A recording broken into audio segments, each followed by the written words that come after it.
Assalamualaikum warahmatullahi wabarakatuh. Di sini kami akan mempresentasikan materi bab 10 mengenai e-commerce, pasar digital, dan barang digital.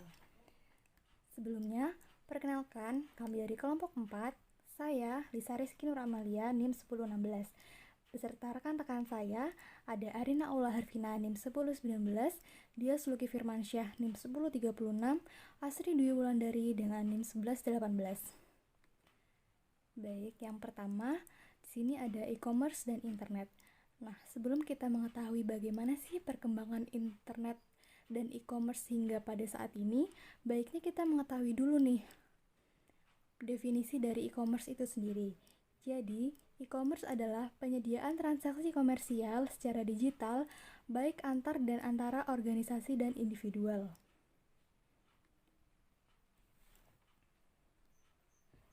E-commerce ini dimulai sejak tahun 1995.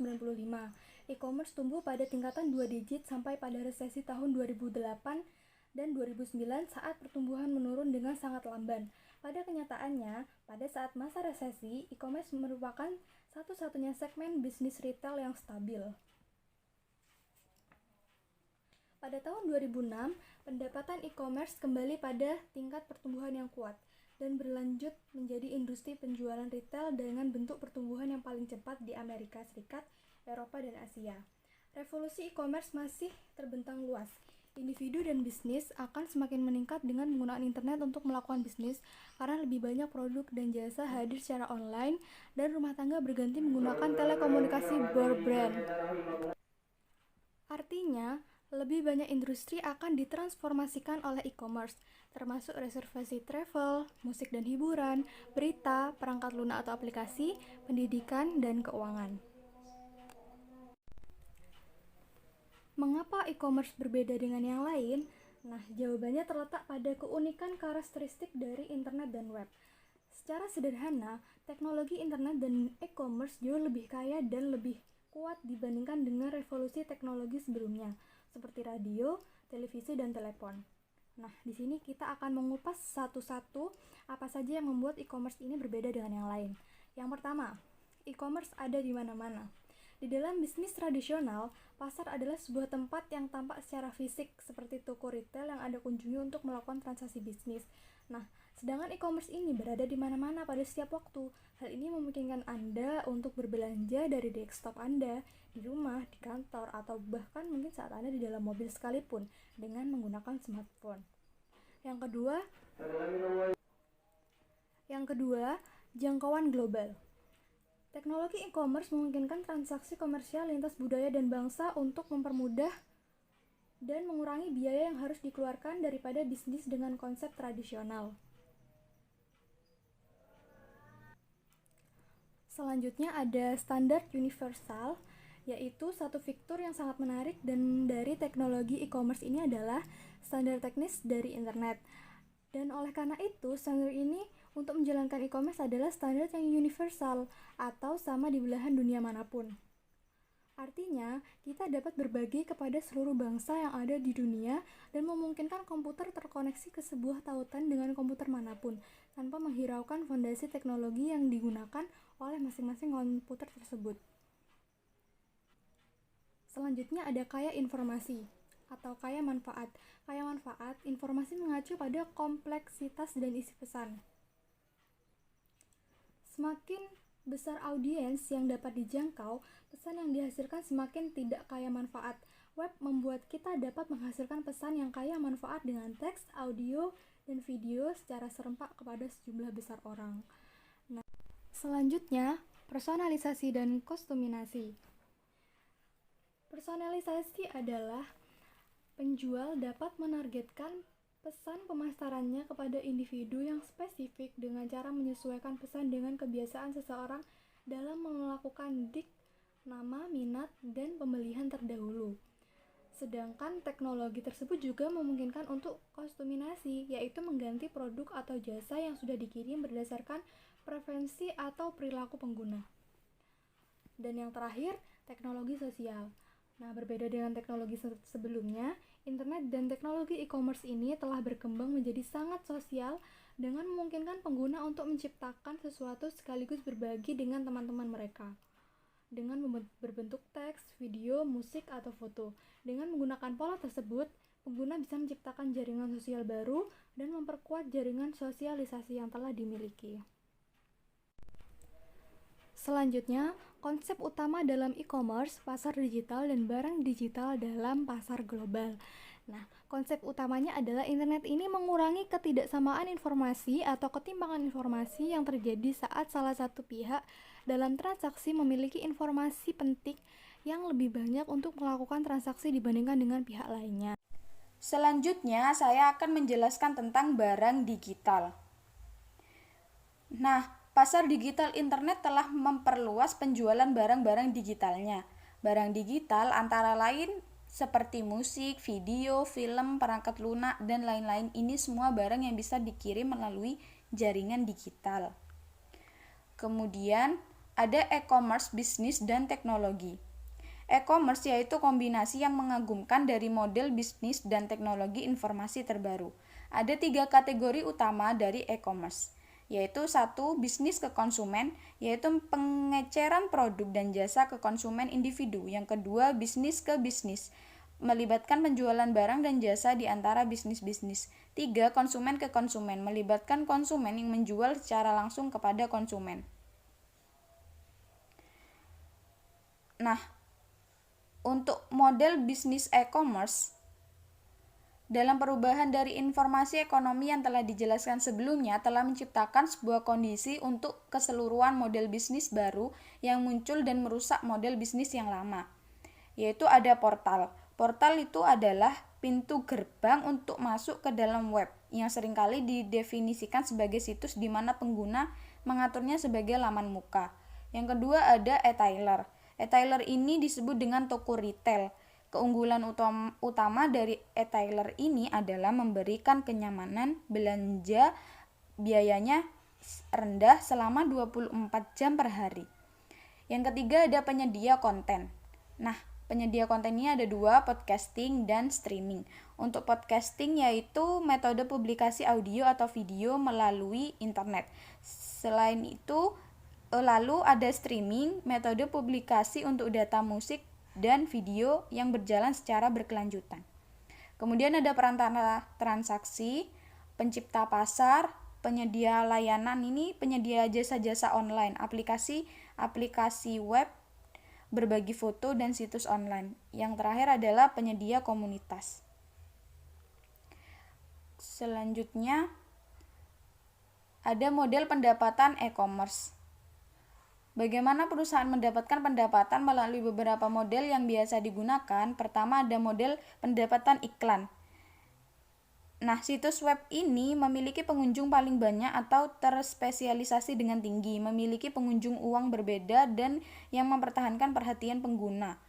Terus yang kedua ada model pendapatan penjualan, yaitu sebuah metode biaya efektif untuk memproses transaksi keuangan yang sangat kecil dengan jumlah yang banyak.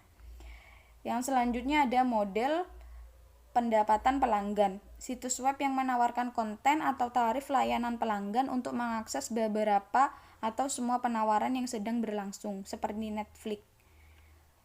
Yang keempat ada model pendapatan free atau freemium, yaitu perusahaan menawarkan layanan dasar atau konten secara cuma-cuma sambil memasang tarif premium untuk fitur yang lebih maju atau khusus. Kemudian ada model pendapatan biaya transaksi, seperti contohnya eBay yang memberikan layanan tempat lelang online. Yang terakhir model pendapatan afiliasi, situs web yang mengirimkan pengunjung ke situs lain sebagai imbalan dari sebuah biaya rekomendasi. Selanjutnya ada jaringan sosial dan wisdom of truth. Yang pertama sistem jejaring sosial. Situs jejaring sosial yang menghubungkan orang-orang melalui bisnis mereka yang sama atau koneksi personal, memungkinkan mereka untuk memiliki teman-teman sebagai target penjualan. Pemasaran bercabang online seperti halnya pemasaran tradisional melalui word of mouth, dari mulut ke mulut. Perbedaannya adalah bahwa kata-kata tersebut bisa disebarkan ke seluruh komunitas online dengan cepat kilat dan bisa tersebar ke orang-orang di lokasi atau geografi yang sangat jauh dan terpisah. Yang kedua ada The Wisdom of Courage, itu situs yang diciptakan agar bisa berinteraksi dengan ribuan orang untuk menawarkan pelaku bisnis dengan cara yang baru dalam memasarkan produk untuk menemukan siapa yang menyukai atau tidak produk mereka. Jadi perusahaan juga bisa menggunakan Wisdom of Courage ini dalam bentuk pasar prediksi atau persaingan pasar yang bersifat peer-to-peer, di mana partisipan membuat taruhan secara spesifik, misal dengan 4 bulan penjualan dari produk baru, mendesain produk baru, atau politik pemilihan umum. Ya, untuk slide selanjutnya yaitu pemasaran e-commerce. Internet menyediakan pemasar dengan cara baru untuk identifikasi dan berkomunikasi dengan media tradisional, termasuk pemasaran mesin pencari, pengumpulan data, sistem pengingat, dan surat yang ditargetkan. Nah, ini maksudnya gimana? Jadi internet itu bisa menyediakan antara penjual dan pembeli yang sebelumnya tidak pernah bertemu secara langsung, sehingga dia bisa berkomunikasi melalui media yang ada. Di sini contohnya media tradisional, misal contoh konkretnya yaitu cash on delivery. Jadi dari e-commerce tersebut, pembeli dan penjual bisa langsung bertemu dan berkomunikasi secara langsung. E-commerce sosial dan pemasaran jejaring sosial. E-commerce sosial merupakan perdagangan yang mengacu pada konsep grafik sosial digital. Grafik sosial digital mengklasifikasikan semua hubungan-hubungan sosial yang signifikan secara online. Grafik sosial menyerupai konsep jejaring sosial yang digunakan untuk mengabarkan hubungan-hubungan online. Jadi e-commerce ini pemasarannya melalui jejaring sosial, ya lewat internet tadi. Nah, di sini terdapat e-commerce B2B, efisiensi dan hubungan baru. Yang pertama, apa sih e-commerce B2B itu? Yaitu business to business. E-commerce B2B menghubungkan transaksi antara perusahaan dengan menggunakan internet. Jadi perusahaan tidak secara langsung bertemu untuk melakukan transaksi. E-commerce B2B mengacu pada transaksi komersial yang terjadi antara perusahaan. Dengan semakin berkembangnya B2B, transaksi tersebut terjalin melalui berbagai macam mekanisme dengan menggunakan internet. Jaringan industri swasta atau private industrial networks atau memiliki istilah pertukaran swasta, umumnya terdiri atas perusahaan besar yang menggunakan situs web dan terhubung dengan pemasok serta partner bisnisnya, seperti VW Group Supply dengan Volkswagen Group dengan pemasoknya.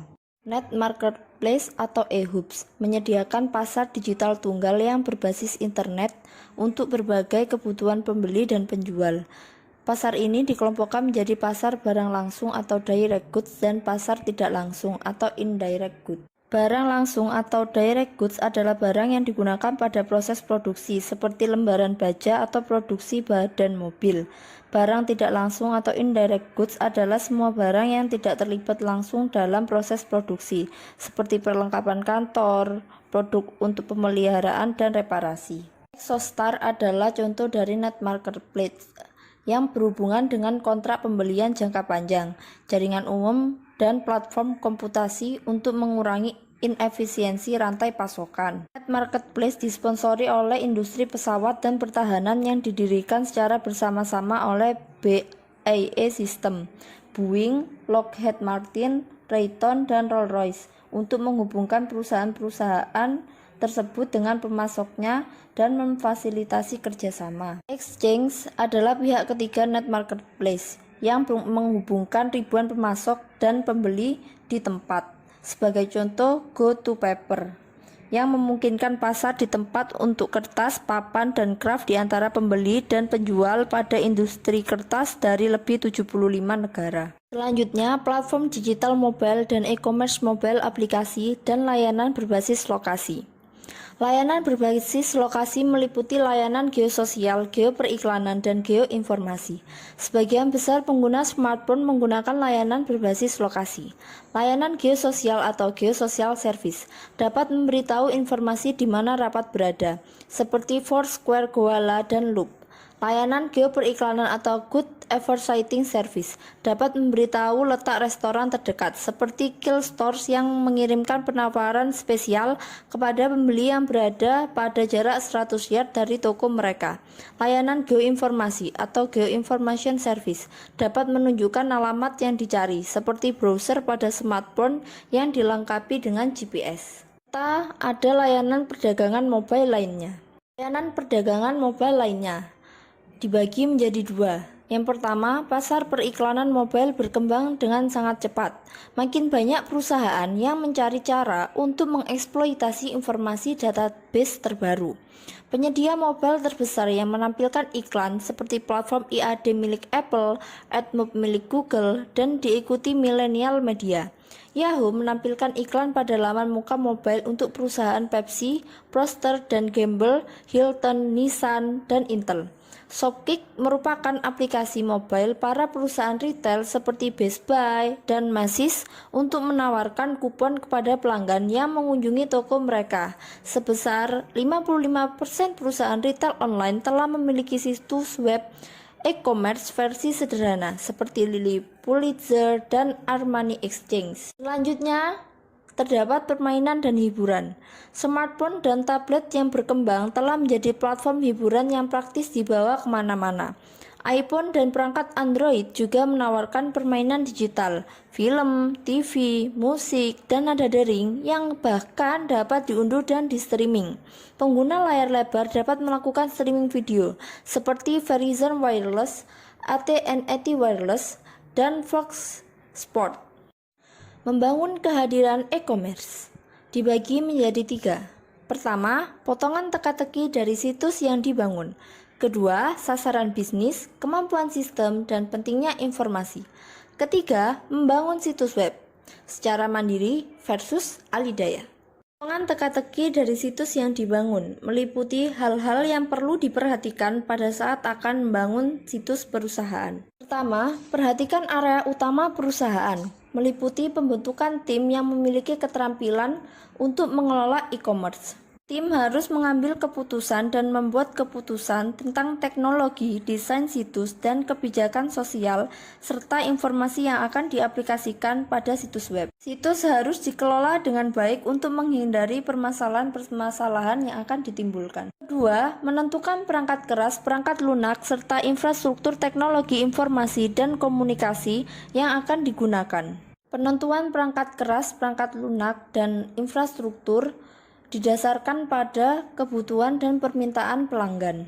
Hal tersebut bertujuan agar pelanggan dapat menerima produk secara cepat dan efisien. Dan ketiga, pembuatan situs harus menghubungkan keseluruhan bagian-bagian perusahaan, seperti pemasok dan pelanggan, sasaran bisnis, kemampuan sistem, dan pentingnya informasi. Perencanaan harus mengidentifikasi sasaran bisnis yang spesifik melalui situs dan mengembangkan fungsi-fungsi sistem serta kebutuhan informasi. Sasaran-sasaran bisnis harus diterjemahkan ke dalam sebuah deskripsi dari fungsi sistem dan akhirnya ke dalam seperangkat kebutuhan informasi yang spesifik dan jelas. Sasaran dari situs bisnis harus detail dalam bentuk digital 24 jam sehari dan 7 hari dalam seminggu. Situs web secara mandiri versus alidaya dilihat dari 3 aspek. Pertama, keputusan penggunaan situs web. Kedua, keputusan pengelolaan. Dan ketiga, anggaran situs web. Membangun situs web secara mandiri dilihat dari keputusan penggunaan situs web dibagi menjadi 2. Pertama, mengembangkan sendiri. Artinya, seseorang harus memiliki keahlian dan kemampuan dalam komputer atau grafis untuk membangun sebuah situs web. Kedua, pengoperasian. Pengoperasian dapat menggunakan bantuan platform digital atau perangkat lain seperti Yahoo, Adobe Dreamweaver, Adobe InDesign, dan Microsoft Expression. Bangun situs web secara mandiri juga memiliki resiko seperti kompleksitas dari fitur-fitur yang digunakan serta akan membutuhkan waktu yang lama untuk memahami bisnis sehingga memperlambat produk untuk masuk ke pasaran. Sedangkan membangun situs web secara alidaya dilihat dari aspek keputusan penggunaan situs web dibagi menjadi 2. Pengembangan situs dilakukan oleh perusahaan alidaya yang telah menyediakan situs web dengan paket pengembangan yang lebih mahal. serta perangkat lunak yang lebih teruji dengan baik. Pengoperasian juga didasarkan pada prosedur perusahaan Alidaya yang telah membuat situs web tersebut. 2. Keputusan pengelolaan dilihat secara mandiri. Secara mandiri, membangun situs web memiliki pengelolaan yang kurang terjamin karena keterbatasan pada pengetahuan dan kemampuan seseorang untuk membuat situs tersebut. Sedangkan membangun situs web secara Alidaya memiliki pengelolaan yang lebih terjamin karena fitur-fitur yang digunakan sudah lebih lengkap dan sudah teruji. Dan ketiga, dilihat dari aspek anggaran situs web. Membangun situs web secara mandiri memiliki kemungkinan anggaran yang lebih tinggi karena banyaknya fitur-fitur yang akan digunakan dalam situs web tersebut. Sedangkan membangun situs web secara Alidaya memiliki anggaran yang lebih efisien dengan resiko penambahan anggaran jika terjadi update atau upgrade dalam situs web yang digunakan berdasarkan perusahaan Alidaya yang diajak untuk bekerja sama dalam membangun situs web oleh sebuah perusahaan. Terima kasih atas perhatiannya. Mohon maaf apabila ada salah kata dan kesalahan. Wassalamualaikum warahmatullahi wabarakatuh.